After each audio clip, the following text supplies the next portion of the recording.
Hey you guys, welcome back to See Mindy Mom, and if you are new here, I am so glad that you found me. Welcome to my kitchen. Today, I am so excited to be partnering with my friend Miranda over at Running on Plants to bring you a fun video. We are both attempting to feed ourselves, just ourselves, for an entire day as inexpensively and as creatively as possible, so stay tuned.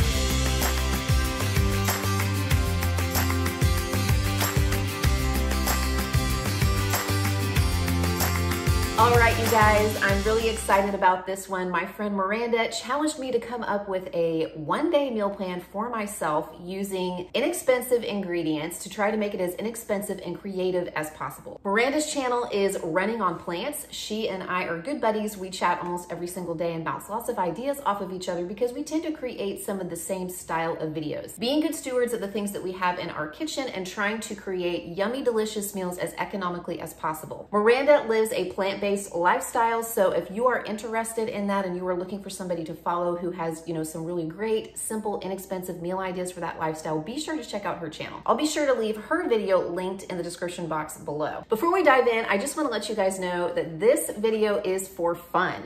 F-U-N, fun. It's summertime and she and I were both talking about how we want to do just some fun, light content along with some of the stuff that we regularly put up. So think of these videos sort of in the same vein as some of those competition cooking shows where the contestants are given certain parameters for the things that they create. Like they have to utilize leftovers or the secret ingredient is pomegranate. In this case, Miranda and I were both trying to stay at or under $5 for an entire day's worth of food and be creative as possible. I know that Miranda utilized the bulk bins. That was sort of the theme that she was going for, and I shopped the perimeter of the store. So I didn't go into the aisles and buy a lot of cheap packaged foods or grains. I shopped for fresh vegetables, dairy, that kind of stuff. So if you are looking for ideas, we hope that we can give you some. If you are looking for entertainment, we hope that you enjoy this. If you are a fun hater, do us a favor and go up to that top left-hand corner of your screen and click on that X and find something else that is in the vein of what you are wanting to watch. So I'm about to begin preparing my meals for the day, but first I want to show you what I picked up for this challenge. I shopped at Walmart,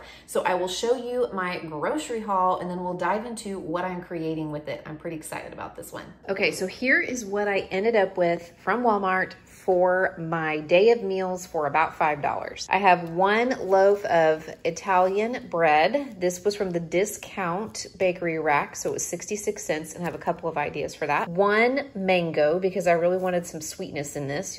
This meal plan. You'll see how I'm going to use that. One ear of sweet corn. They were only 33 cents an ear. Two little Roma tomatoes. They are 98 cents a pound at my Walmart. One little squash and one little zucchini. These were priced at $1.32 a pound, and together these aren't even 1 pound, but still going to be enough for a couple servings of vegetables. And then I picked up one small container. This is a 16-ounce container of cottage cheese and a dozen eggs. And this is gonna be where the protein for my meal plan comes from. I will not use all of these eggs. I can tell you right now, I will have eggs left over after this day because I'm not gonna eat a dozen eggs in a single day. I'll probably use, I don't know how many, maybe 3 or 4. And then I will probably have about half of my loaf of bread left as well. So I won't even need to use all of this. Let me show you what I have in mind because I've got some ideas for this that I'm really excited about. So my total before tax was $5.20. After tax, it was $5.64. So I didn't quite make it under the $5 threshold, but again, we're having fun in this video, so I'm not gonna sweat the extra 64 cents. In addition to the things that I showed you guys, I am going to use a few things that I consider to be standard for just your average, ordinary kitchen. If you are here just for entertainment, just for something fun to watch, then I guess it doesn't really matter if you have these things because you're just looking for something fun to view. But if you are here because you are looking for ideas about what to cook, some of these things that I am using are things that I really suggest you find a way to stock your kitchen with eventually.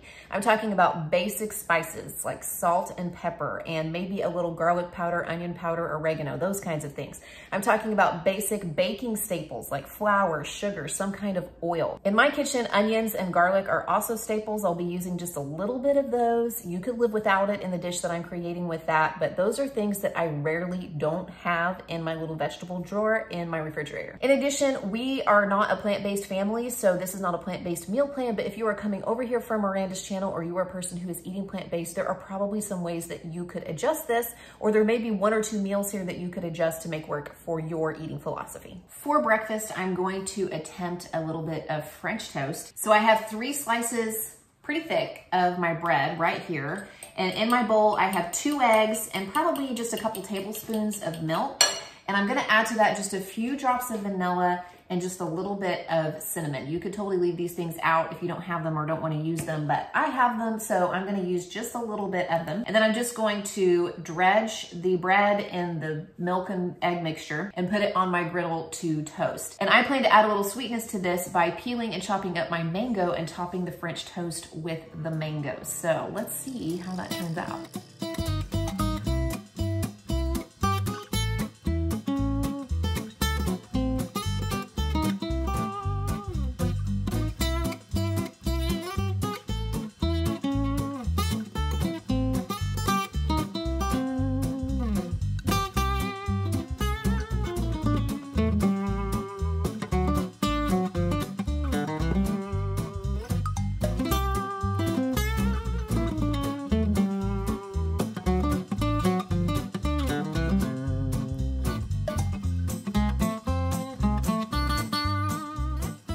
I am whipping up something for lunch, and this is the meal about which I am the most concerned because I am attempting something I haven't tried before. I'm trying to make a corn and zucchini fritter. So let me take you down to the counter and I'll show you what I'm doing, and hopefully it turns out. Fingers crossed.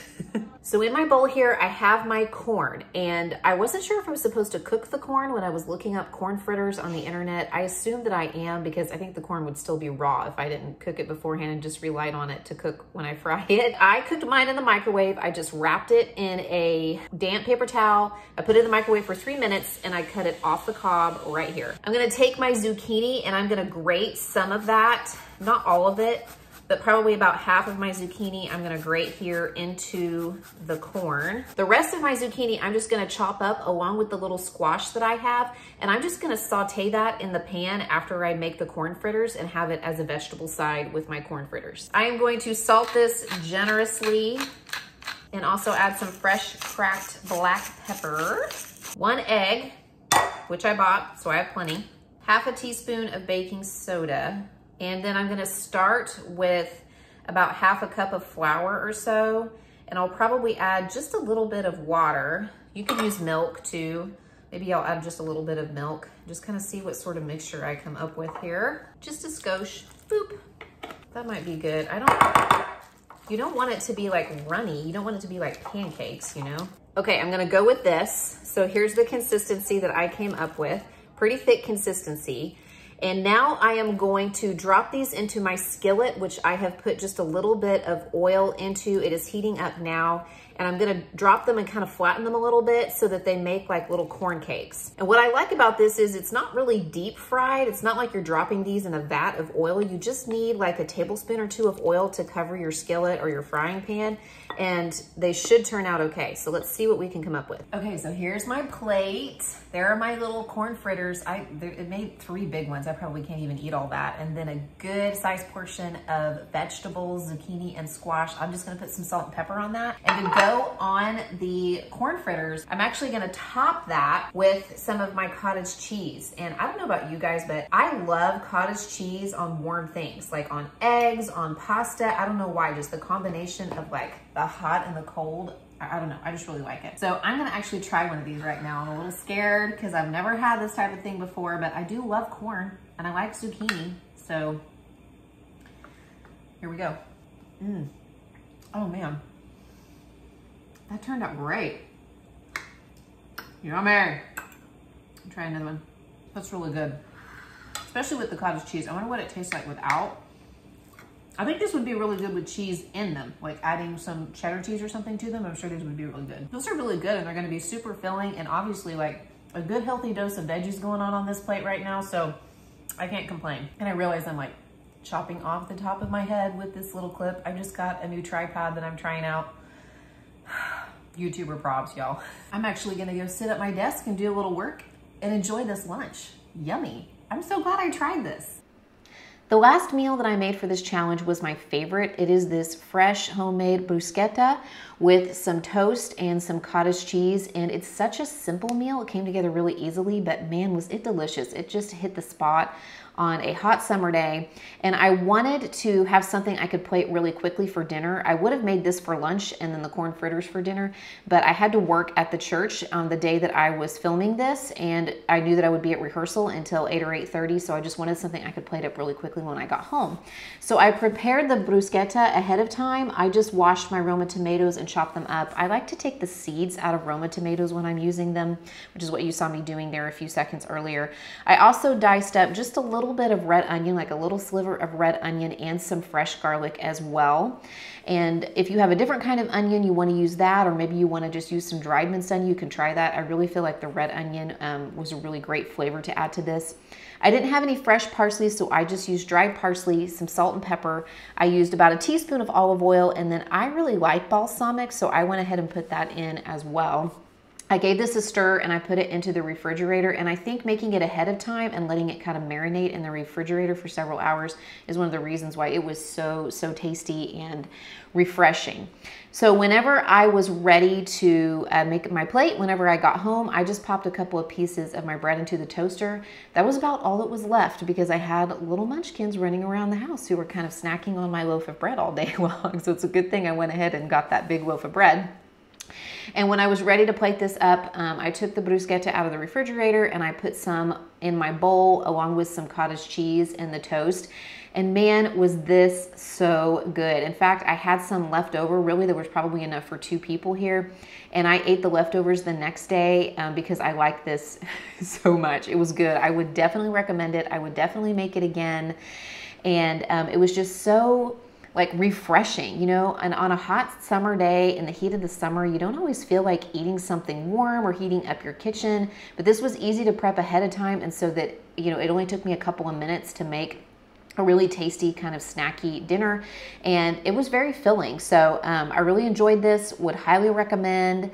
You can make it if you want to with any adjustments that you want to make yourself, but this was so good. In fact, I'm trying it right here. I wanted to get myself, you know, putting some of the things together on the toast points, and this was so good. I had to give it a thumbs up. It was absolutely delicious. Like I said, I ate the leftovers again the next day. We'll definitely make it again. So good, so easy, and so cheap. All right, you guys, that's what I have for you today. I hope that that gave some ideas, or at least was entertaining, because like I said, this was for fun. So thank you so much for watching. I'll be sure to check in with another video very soon, and be sure to go check out my friend Miranda's channel, Running on Plants. I'll leave it linked in the description box below. Thank you so much, Miranda, for thinking of me and inviting me to participate in this challenge with you.